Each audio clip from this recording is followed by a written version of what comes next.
Alors depuis des années, l'email marketing est perçu comme un des leviers les plus rentables. Les marques l'ont bien compris et ont tendance même à sur-solliciter leur base contact. Et c'est là justement tout l'enjeu, de réussir à prendre le virage au bon moment, puisque les modes de consommation changent.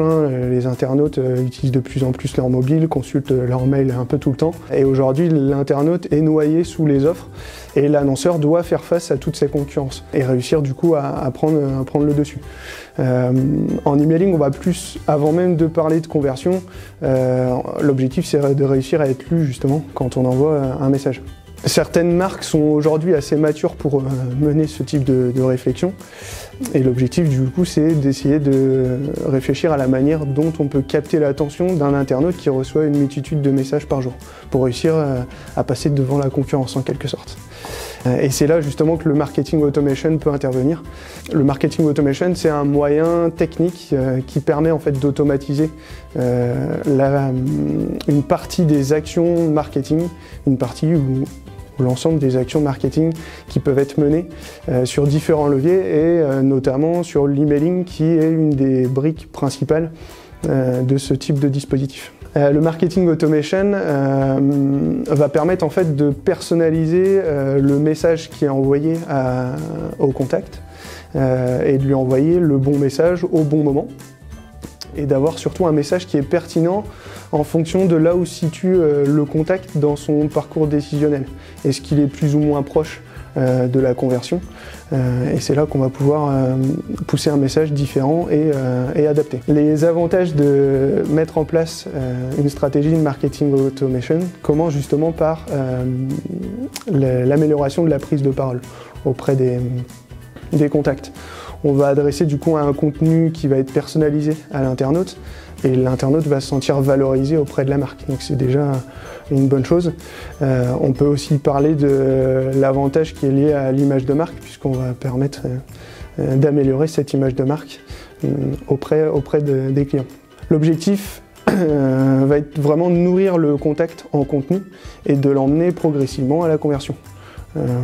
On est dans une autre approche que ce qu'on a connu pendant des années avec le mail marketing de masse, où on envoyait un message de manière générique à l'ensemble d'une base. Là, on va vraiment aller jusqu'à l'individu pour essayer de lui envoyer un message personnalisé. Concrètement, comment on peut déployer une stratégie de marketing automation? Déjà, la première étape, c'est de définir les scénarios, donc les campagnes scénarisées qu'on souhaite mettre en place. Donc définir l'objectif déjà de ce scénario. Est-ce qu'on va chercher à qualifier un contact, donc récupérer de la donnée déclarative, la donnée comportementale sur cette personne? Est-ce qu'on est plus sur un objectif de visibilité ou de pousser un certain contenu, ou alors tout simplement d'emmener le contact à la conversion? Ensuite, on va pouvoir définir le ciblage et définir à quel moment l'internaute reçoit le message, donc une sorte de déclencheur. Puis ensuite réfléchir au contenu, tout ça pour essayer d'anticiper au maximum le comportement de l'internaute dans ce type de scénario. Donc après on peut imaginer une multitude de scénarios. Quand on met en place ce type de stratégie, c'est important de ne pas lancer trop de scénarios d'un coup, mais plutôt d'y aller progressivement pour pouvoir analyser. On peut commencer par des choses simples comme un scénario qui est lié à l'inscription newsletter. Donc imaginez que l'internaute reçoit le mail de bienvenue qui fait suite justement à son inscription newsletter et pourquoi pas enrichir avec peut-être une ou deux relances sur plusieurs jours pour essayer justement de qualifier ce contact avec des données qui sont liées à son centre d'intérêt par exemple.